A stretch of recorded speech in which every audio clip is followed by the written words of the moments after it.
Got that walking going on, got that walking going on. Woo-hoo. What's going on, everybody? So let it be written, so let it be done. This is Tabletop Terrors. My name is Tim. If this is your first time on the channel, you're witnessing Daily Damage, a very conversational live stream vlog where I take walks and stream. So if you don't like long conversation rambly videos, you probably don't want to watch this one. Check out some other stuff on our channel. What are we about? Well, Tabletop Terrors is all about really helping people be more creative and learning things about tabletop RPGs, usually D&D. I'm running a game tonight on the Tabletop Terrors channel, and if you're a player in that game, or if you don't want any kind of spoilers at all, then you probably shouldn't watch this video either, because I'm going to do some live prep for the game while I walk. So, with that out of the way, this is also a live stream with comments, so I'm going to answer a lot of comments and be talking. So, if I can, I'm going to do my best to give you a frame of reference of what I'm reacting to and read comments so that you can follow along. I think that about does it for housekeeping. How the heck are you? Let's see here. B Flummy says, I'm ready for today's lesson. A Fistful of Dice says, walk with me, Susie Lee. Oh, I'm approaching a wall pack of millennials. Let's see if I can teach them Dungeons and Dragons. They appear to be with their father figure. I do not have their permission to be videoing them on the internet. Here we go. This is their natural habitat, the sidewalk. Hold on.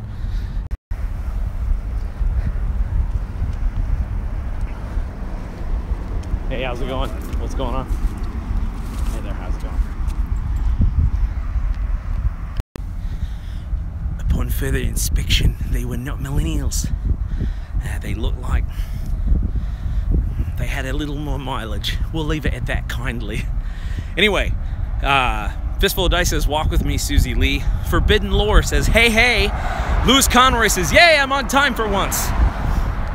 Andre says, hi there, Tim. Andre is the artist who absolutely crushed our latest book, Be a Better Weapon Master 2, and he did like over 40 weapon illustrations. Check that out on absolutetabletop.com. And so, all right, so here's an idea. I'm gonna kind of give you the bare bones of what I'm prepping for, and just say that, like most of you, I don't have a ton of time to prep, so I have to kind of drag the idea net throughout the week. And what my prep time consists of is combining the ideas that I've collected throughout the week into something that I can run for players. This is the first game tonight in a series called Dragon Grin Alive, and this is going to be a series of, they're almost encounters, they're not quite one-shots. It's specifically so that we can playtest and flesh out the realm of Dragon Grin, which is what we're currently working on with our campaign setting guide, A Dead Man's Guide to Dragon Grin. So I'm going to give you the first thing that popped into my head. Root barges. Okay? Now, the location that I'm running this game in is called Talus. It's a huge floating life tree that the elves live on.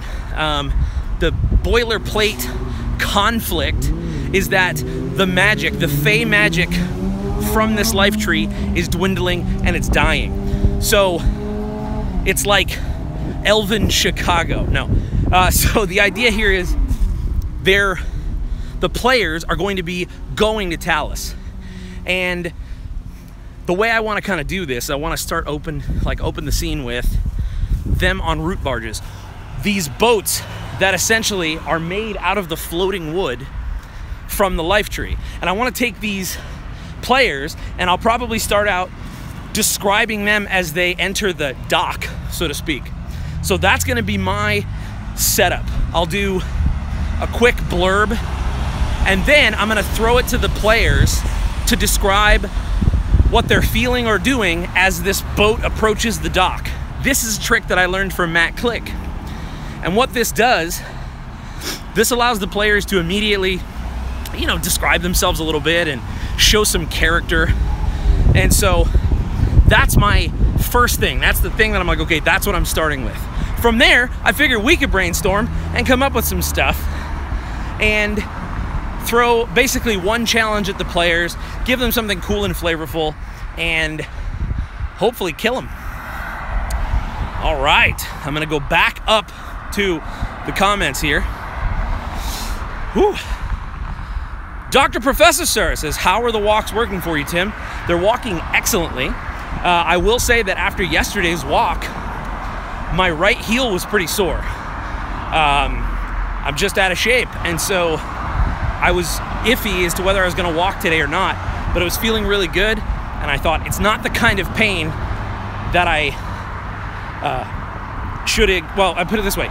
There's some pain you should work through, and there's some pain you should really listen to. I felt like I was feeling good, so I'm gonna keep walking. Let's see here. Oh, Happy Chap 84 says, America looks a lot more sunny than the UK. Yeah, man, it is a gorgeous day today. I would shine the camera toward the sun, but it would just give you a white glare. Josh Rivera says, hey, Tim. Hey, hey, hey. Oh, Andre says, excited for Tabletop Terrors video with WebDM. So, I'll quickly mention, this Sunday, we're going to be recording the first episode in our series called Masters of the Dungeon, where we ask dungeon masters we think are cool questions. How do they prep? What's the worst session they've ever run? What's their secret? That kind of stuff. So they're going to be recording that with us. And I just got confirmation from Jim Davis. You're hearing it here first, folks. They will be sticking around for Area of Effect. So if you're around on Sunday afternoon, you're going to get to hang out with Tabletop Terrors and WebDM in the same hangout and ask questions. So I think that'll be really cool. And I'll make the event for that probably tonight so that everyone can plan for that if they want to be there and aren't surprised by it on Sunday. Whew. Andre says, will your game today go up on YouTube? Yes, it will. It'll start tonight at 10 Eastern. And it'll run till about midnight-ish, and it'll be live, and it will be up on the channel after that. Let's see here. So glad to be here for the first time, says Sproutlet. Sproutlet, thank you for being here. It's super cool to have you spend your time with me and us and the community and the other Tabtarians. And so, thank you. It's so cool to have you here. All right. All right, so Wildpick says, question. What kind of curveball in a game is the hardest for you to juggle? I would say, if I had to say which one, it would be the one where the players go diametrically opposed wildly than anything I have prepped. So, I'll give you an example. If I have the players tonight in the game approaching on the root barge, and one of them says, I want to steal the root barge and fly away, that's hardest, because I want to let the players do what they can do, or do whatever they want to do and feel like the world is open, but I have nothing prepared for them in the world out there. So that to me is the most challenging curveball, because I understand if the players do something different than I'm expecting. In fact, I've learned to expect that piece of the unexpected. But when they do something so diametrically opposed, it's almost breaking the social contract of, I have some things prepared, you're going to do your best to solve them. That becomes the most challenging, because you have to walk a fine line. So, whew, let's see here. Dr. Professor says, gotta go back to work. Have a great game tonight, guys. Anyone not watching Dragon Grin Alive should go check out The Sword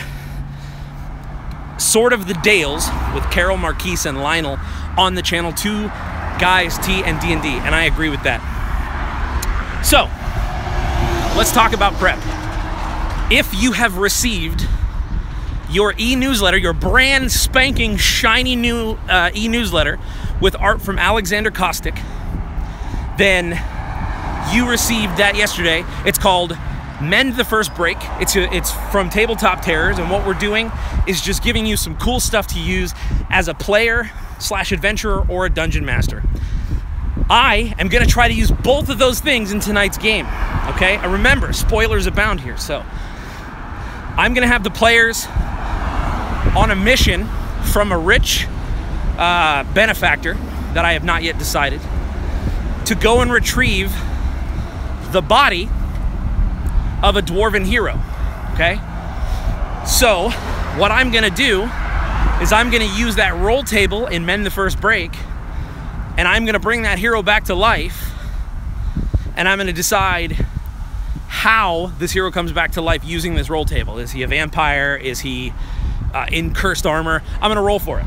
But that is gonna be the challenge. So essentially the players are going on what they think is basically a routine, like, hey, guard the body.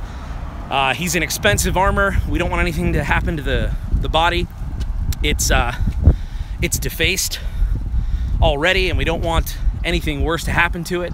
In fact, thinking out loud, I think I know my plot. These players have been hired by the elves of Talus because a dwarf died on Talus soil, and to prevent an international incident, they're returning the body because the I'll say the death, or the what's the word I'm looking for? Circumstances surrounding the dwarf's death are going to be a mystery. So to stop any kind of a war from happening between Talus and like Uldane, or Talus and the Grimmed Dwarves, what we'll do is these players have been hired by Talus. Hey, can you come up here, take this body, and we'll escort it with like one, we can only spare one of our Talus guards, our sentries, but you're gonna go down and bring the body back to the dwarves so they can dispose of it properly, give it a burial fitting of a dwarf, etc. Now, what the players don't know is that when they go to do this, this is when the player is going to basically pop out of the coffin and fight them, and that's going to be the encounter. So I have to decide, and feel free to chime in here. I have 4 level 3 players. I think I got a monk. I think I got a ranger. Some people are using Xanathars. I think some people are using Volos as far as a race. What monster should I reskin to be this dwarf? This hero who was dead and is now alive. Basically, and also, so that's step 1. What monster should I reskin? Step 2, what should the encounter be? You know, let's describe a terrain. Let's figure out maybe a couple of cool moving pieces or an environment that would be neat. And immediately something that jumps to mind is, how cool would it be if they're fighting on the docks over these floating ships, and they're basically having to jump from ship to ship and not fall off the life tree. So, I don't know, what do you think? What are your ideas? I'm gonna go back to the comments. Let's see here. Oh, Alan from Check for Traps is here. I love Alan's gaming. Check out Check for Traps on YouTube. Killer DM. Really, really cool. Awesome player too. Thanks, Alan. Quad Gaming says, I want to be a part of Tim and or James' game. That is a really, really cool thing. First of all, thank you. Second of all, the only way to do that right now is to join the Absolute Tabletop Facebook group. That's where we post interest posts. So this particular game, I posted an interest post, had quite a few replies. Then from there, I posted a date and I said, who can do this Wednesday at this time? The people that replied to that thread, from there, I chose 4 players. I'm trying to choose people I haven't gamed with before. So if you're interested in being a part of that, you go down to the description of this video and there's a link for the Absolute Tabletop Facebook group. Join there, search Dragon Grin Alive, and post that you're interested. And we will do our best. I'm gonna try to run at least one of these a month, hopefully 2, and just get more people into games. So post your interest on there, and I would love to have you game with us. Ooh. Sorry, I'm scrolling up because the comments keep going and I don't. Hey, what's going on? Spencer Shields is here. So Spencer, you're just missing, I'm just prepping and have come up with a basic premise of the players approaching this floating city of the elves that's a giant tree. They're in a barge, a floating barge, and they essentially have to retrieve a body and bring it back down to terra firma, and that's the quest, that's the plot hook. So I'm kind of figuring out like what monster should I reskin and what's the encounter. Let's see here. Josh Bingham says, glad I could make it to this live stream. I'm glad you can make it too, man. You're making my day better. Sproutlet says, I've fallen in love with D&D after watching your videos. Oh my gosh, that's like the coolest thing I could have heard. Thank you. I was wondering what advice you have for finding your own group to play with. Well, I will just echo everything I just said and say that I am far from the only one running games in the Absolute Tabletop Facebook group. In fact, I am in the minority. There are a lot of games, there are a lot of interest posts, and I will tell you that it's a positive, assertive group of kind people. Go in the group, say that you're looking to be a part of a game, tell them Tabletop Terrorist sent you, and I'm sure we'll shepherd you somewhere. So that would be great. Let's see here. Giant hawks. Oh, that's beautiful. 667. User 667 says use giant hawks. That is actually a really awesome environmental / monstrous challenge. So, okay, I'm a serial world builder. So I like to world build, and I'm imagining these giant hawks are probably what the centuries of Talus ride on. These huge hawks. And you know what I'll do? Let me tell you what I'll do. Absolute Tabletop is the publishing company that I'm a part of. And we have a book called The Convocation that Matt Click wrote. And it's got these killer stats for griffins and griffin riding and rules. I'm gonna reskin those to be giant hawks for Talus. And that's pretty cool. So really, really good idea. I love it. Let's see. I gotta scroll back up, guys. Just walking, scrolling. Walking, scrolling, walking. Let's see here. Slytherin72 says, this was an amazing idea to have these blogs help me get ideas for my campaign. That's what I thought. Listen, this is not produced. It's pretty off the cuff. I'm out of breath most of the time. I'm talking loud. I'm sweating, but that's a lot like a D&D game. No, essentially, that's the point. The point is just hang out every day and not worry about it and don't overthink it and not wait and say, well, let me do a prep video that's perfect. No, it's perfect if I prep. It's perfect if I prep with you. That's the key here. Andre says, I hope to feel the Dismembered Lord's influence, even in Talus. Maybe he's persuaded an elf noble to turn coat and provide some of that magic floating timber. It's perfect. I love that stuff. Yeah, I will absolutely lean on that. Oh, Dustin says he's on the road and listening to you. So glad to be here. Glad to have you, man. What's up, Josh? Andre says a turncoat. Oh, I gotcha. All right, so I'm gonna scroll down a little further, but I just wanna thank you all for spending your afternoon with me, or your evening, or your morning, depending on where you are. And if you like these even a modicum, if this is something that you enjoy, subscribe. Subscribe and hit the little bell so that you'll know when I go live and when James and I go live. That's a good way. If you want to support the channel, that's a great way to do it. Nib says, I'm a 36-year-old mom to 6. Thanks for your videos and advice. I'm just starting out and they are very, very helpful. First of all, congratulations. A mom is a very special kind of character class. I love my mom very much, and I don't know how she did what she did. I was raised in a family with 4 boys. I'm the oldest. So 6, man, I can't even imagine that. In our house, dinner was like Thunderdome. If you weren't home and standing at the counter, hunched over the plate of biscuits and gravy, you weren't getting any biscuits and gravy. If you waited for dinner to get to the table, you weren't eating. It's a bit of hyperbole, but it's rooted in the truth that will be known for all of you who are in families larger than 2.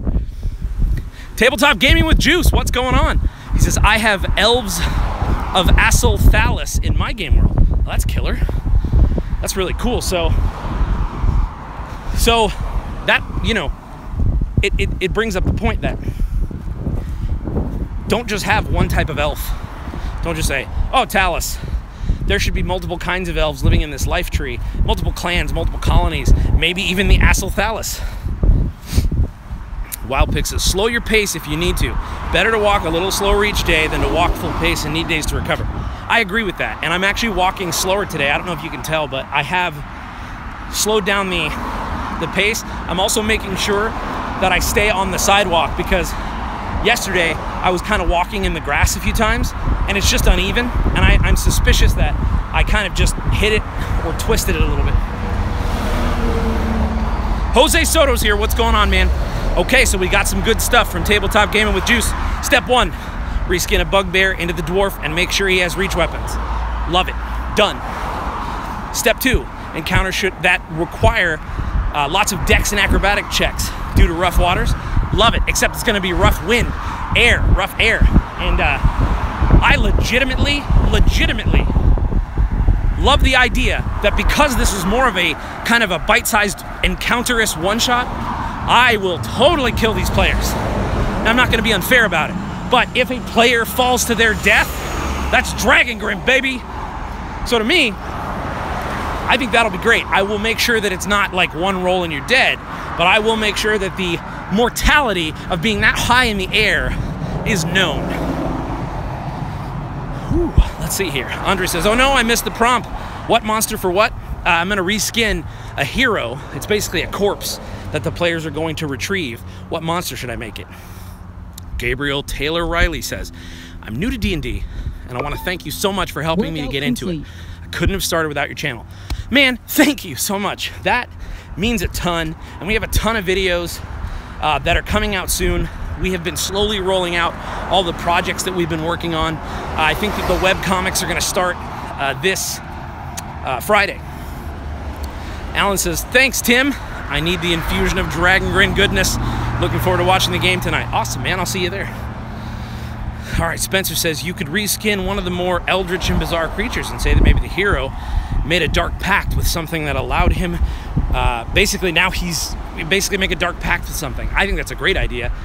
So I'll reskin the bugbear, but maybe pull an ability or two from a more eldritch creature. Something that's just ghastly and nasty. Oh, let's see here. Oh, yeah. Justin Wallace says, hey, man, I love watching yours and Matt's videos. Thanks, Justin. Man, it's killer to be mentioned in the company of Matt Click, who is an amazing dungeon master and a dude who makes really well thought out videos. Josh Holes, why not use like an Azer, but instead of fire, it does necrotic, if you want to lean on sort of an undead flavor? That's a really good idea, too.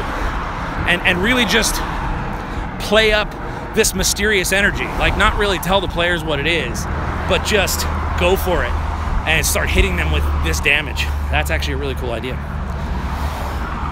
Let's see, Andre says, some kind of flying beastie, maybe some kind of magic sky whales.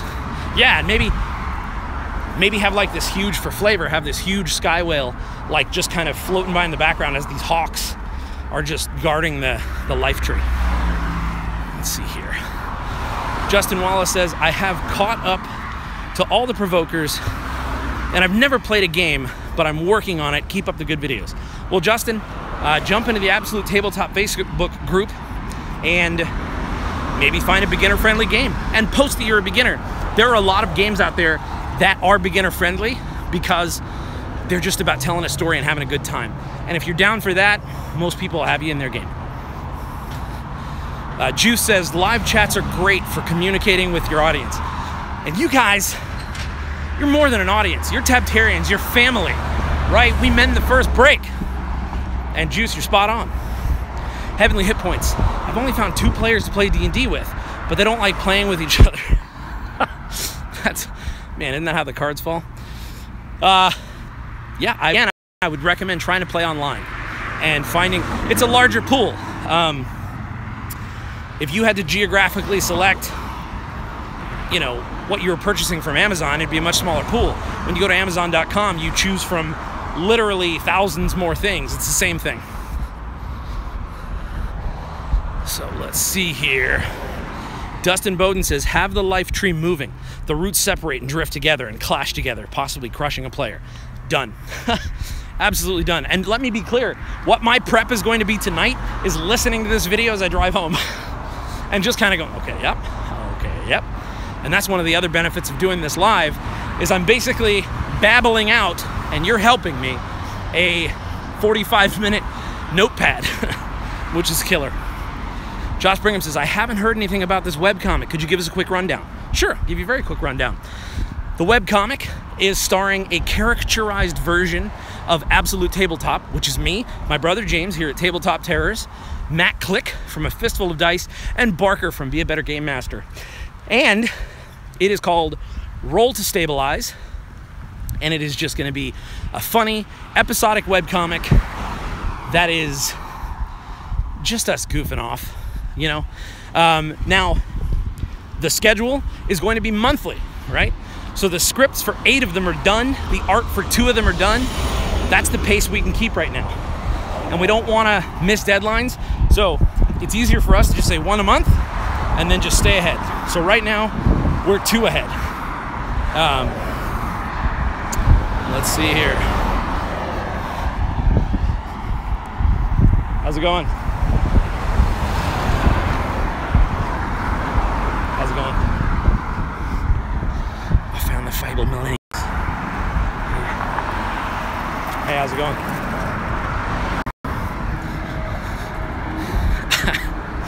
I'm gonna tell you something that I heard. I won't tell you who said it, but they'll know. And it's like, I realize now that I'm the adult. Here's what I mean. The way that younger people react to me, I can tell that I'm an adult. That's like my litmus test. It's like, oh no, I'm the adult in this situation. That's terrifying. So Tabletop Gaming with Juice says, at some point, my elves of Asalthalis, I really want a massive battle that goes on a huge ancient tree. Hoping to capture the feel of the elevator scene in Stone Rift, but in the reverse. That's killer. Yeah, I think, you know, use a lot of these ideas. There's a lot of really good ones about the branches moving, crushing players, dex checks. Yeah, that's killer. 667, giant hawk egg falls from its nest and lands on one of the barges. The mother is enraged and attacks that barge. That's the kind of stuff that I love in a game, because it's that extra thing where if you're not paying attention, it's just like out of the frying pan and into the fire. I love that. Ooh, got me a crosswalk. Don't mind if I do. You'll forgive me if I am not looking at my screen here for a second. I want to make sure that I don't get hit by a car. I don't know if you could hear that guy speeding away, but I think he's really cool. So what he's doing worked. All right, so back to the comments. Again, thank you all for watching and hanging out. Slytherin72, I try to keep it 1.5 or below since you have so much natural danger. You talking about the, what are we talking about on that particular number? Do you mean the, tell me what, remind me of what you're talking about. Heavenly Hit Points, I actually did a presentation about D&D at school. It was fun. That's awesome. I love that. Our good friend Nate from WASD 20 is running a How to Slay a Dragon class at his school, which I think is just the most amazing thing. So I love the fact that you are kind of taking the other end here, and as a student, I'm assuming, are bringing D&D into the class. I think that's really wicked cool. Let's see here. Jose says, hey Tim, thanks for all the advice. Was coming up with ideas for my new setting last night, and out of it came up with a mushroom cap race, and I can't wait to start running it. That's the best. When you're inspired to run, when you're inspired to, like when your creations make it to the table, that's when you're doing something that's magical, I feel. So, good on you, keep it going. Josh Bingham says, this sounds awesome. Yeah, man, we'll tune in, because here's the other thing. We'll see what actually makes it into the game. That's also the funny thing. Like I said, the players might zag entirely, and none of this might make it in there, but I'll have to come up with something. Warmaker777, who's the artist for the comic? Also, a bit confused where the name Spencer came from. Don't know if I share a similar name to someone else that you're mixing up with or something. I am. You know what I'm thinking of? Listen, I'm really sorry. I'm thinking of Shields of War. Shields of War is Spencer Shields.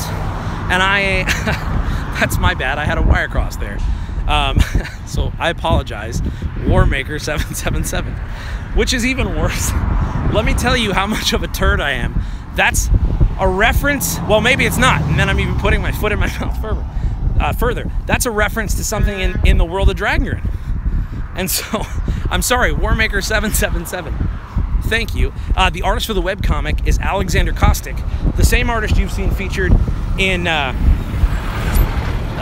the First Break yesterday. And so he's also the one who's working on our upcoming Pay What You Want PDF series,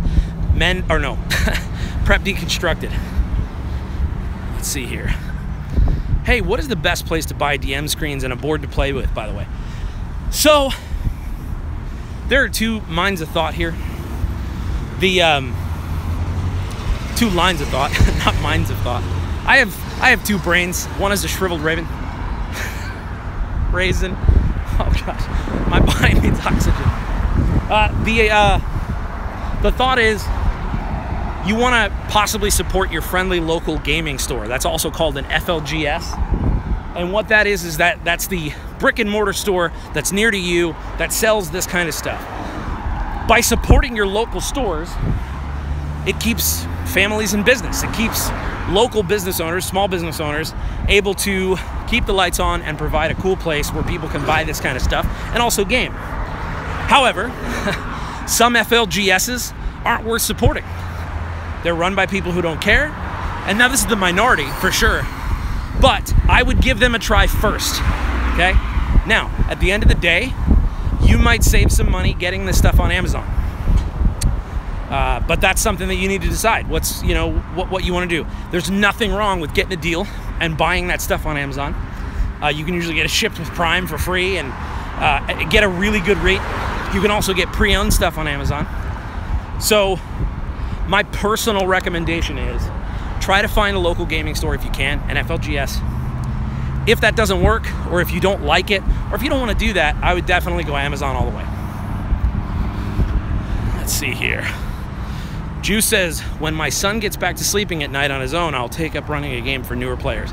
Dude, been there. Oh, sleep is a resource that is oft taken for granted until it is scarce. Lawrence Kentworthy says, oh, cool. He basically replied to Heavenly Hit Point. Andre says, here's an idea for the World Exploration one-shots. Set some in historically relevant events. So my rule is that I'm going to try to do one per region. So that actually would be kind of cool to like explore, yeah, totally, like a war that was happening or, you know, events during Lightfall. So yeah, that's totally cool. I think that would be killer, man. So for Talus, it'll be present day, but that is actually a really good idea to kind of just really pull a Twilight Zone and visit different time periods and different things like that. So definitely we'll try to do that. Gabriel Taylor says your beard is more beautiful than most people are. Oh my gosh, thank you. What a thing. All right. Wesley Mox is running Lost Mines. Pretty captured Glassstaff. Oh, party. Party captured Glassstaff. Think they're going to go through the Nothic pit. Would Glassstaff ask the Nothic to fight or stand down? You know what I'd do if I were you? Look at Glassstaff's stats and roll something. So roll, well, first, I would think of, who do you think Glassstaff is? That would be the first thing I would do. Try to like role play the NPC. I hope it's not too loud here. It's pretty noisy. So I would try to figure out like, who is Glassstaff? As you're thinking about it, look at the character art and just think, what character choice would this person make? If that doesn't do it for you, go to their stats and then look at their skills and what they're proficient in. I would maybe do like, if nothing else, do like a will save. Maybe he's a coward and so maybe he doesn't want to fight, but his will save forces him to because he has fortitude. Or the opposite. Maybe he's fighting and then he fails his will save and decides not to. Let's see here. Gabriel Taylor Riley says, oh no, I already read that. Josh Halls. So in my world, there are no elves known. There was a massive war between orcs, dwarves, and elves, and the elves lost everything and have been presumably wiped off the map. That's a really cool flavor. I love that, because then the elves are mysterious and can actually be a source of sort of old magics, mythos, things like that. I think that's really cool. Warmaker777. Hey, Spencer. I'm kidding. LOL, it's fine, man. I know the numbers are annoying to say, so you can just go by Warmaker for my actual name is Will, if that's easier. Well, I appreciate it, Warmaker. Oh, how about this? Says Heavenly Hit Points. You enter a dark room. Hold on, I got my crosswalk here. I just don't, I don't trust the people around me that much.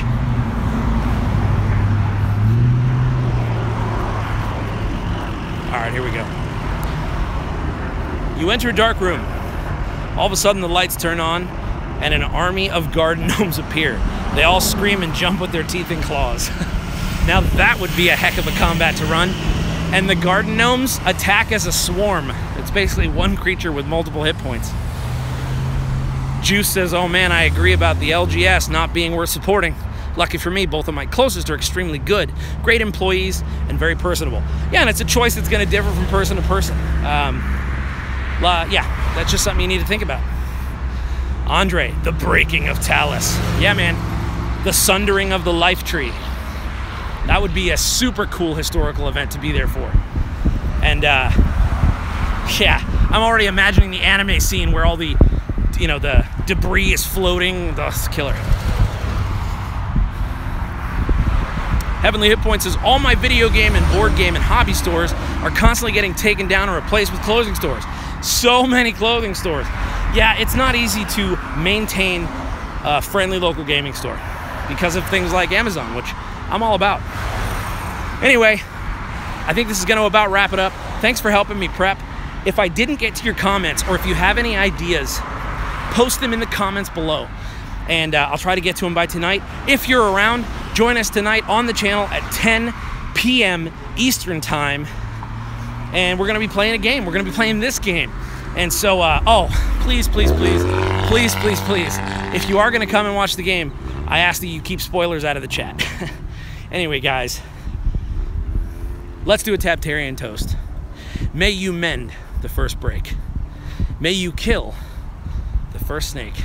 And may you conquer everything you undertake. Sláinte.